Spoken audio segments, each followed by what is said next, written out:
Elvira, hello. Let's speak about services.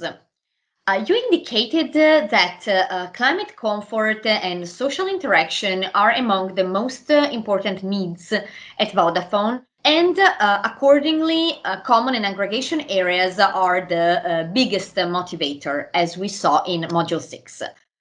You also identified health and well-being as a mega trend with high impact on your strategies. Could you identify which of the services that you deliver to the building, to the organization, and to the employees are mostly related to the mentioned needs, motivators, and trends? It's a tricky question because, as we said during all the previous modules, we are now looking into how we will work post social distancing. So I would say we are now trying to understand on a theoretical level what are people related services that will make the space, the working environment, the best place to work. And I think there is a shift, and we can't actually relate to what happened pre-COVID, but we really need to look into what this experience has changed. I can just predict or at least make some assumptions from what I've seen so far from the surveys that we carried out and our researches.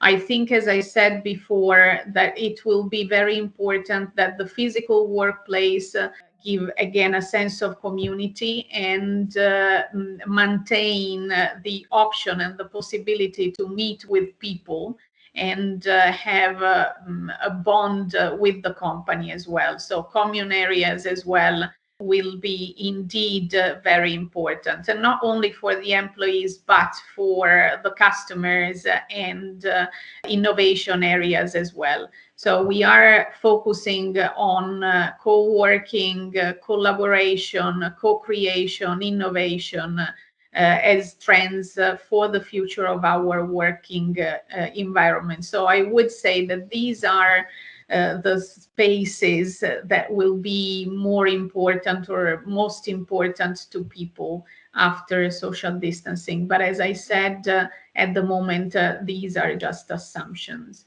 Yeah. When it comes to health and well-being, of course, I would say that again, all these researches have embedded several aspects, as I said, and health and well-being are a very important one. Yeah, of course. I guess that in the perspective of having a more dispersed workplace or at least a way of working, it will be more and more important to provide a range of services to the employees that can function exactly as attractors for people to go to the office. So it will be interesting for them to arrive at the office and be welcomed by a variety of different services. This will be probably also a strategy that you're going to implement as a global strategy for your whole company. Indeed, you mentioned that workplace initiatives are usually planned at an international level, at least, of course, the major ones. With regard to services, so to workplace services, could you discuss what sort of autonomy each office has in localizing and managing services, and which services are instead managed more centrally, and which ones are more decentralized, managed locally? If we are talking about the services related to facilities management, then I would say that what we focus on is to get the most efficient tool we can get in managing our buildings. And therefore, we do have a very strong property community to understand which is the best experience across border, and then we tend to duplicate the best experience in other countries that perhaps are behind some of the digital services that we want to implement. So there is a synergy that we definitely try to stimulate and foster across border when it comes to facilities management.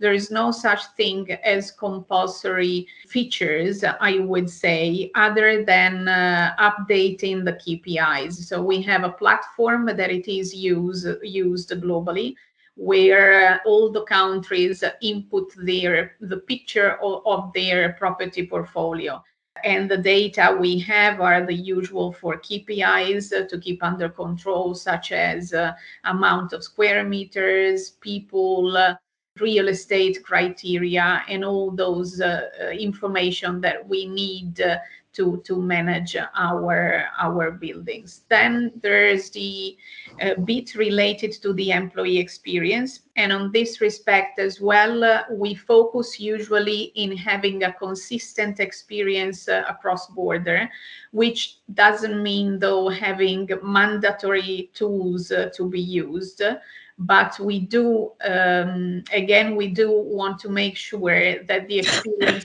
is the same in most of the countries. So for example, we want to have a very easy way into the office, and we want to use our phone to access our office. Whether this is done with an app or the other, it doesn't it's not fundamental, but the experience has to be there. Then, of course, if we have the leverage to, if we can actually get a good leverage of scale, then we would do so. But again, it's not compulsory. Interesting. We are seeing in any case that autonomy is becoming, like local autonomy is becoming an increasing trend at different scales. Personalization and customization are getting more and more important as well at an individual level. You indicated that indeed you take into account individual workplace needs and preferences by offering employees a choice of different types of workplaces. And accordingly, you also predicted that one of the expected trends in the work environment is that individual space needs will be recognized and met. You declared that you implemented some technological solutions that may serve this purpose of personalization, such as lighting and climatization based on motion sensors, occupancy monitoring, and place booking tools, or technologies as the follow me print. So how much can your employees customize the not only the spaces but also the services based on their individual requirements? Are there some smart systems that would support this customization, for instance, by profiling user personas?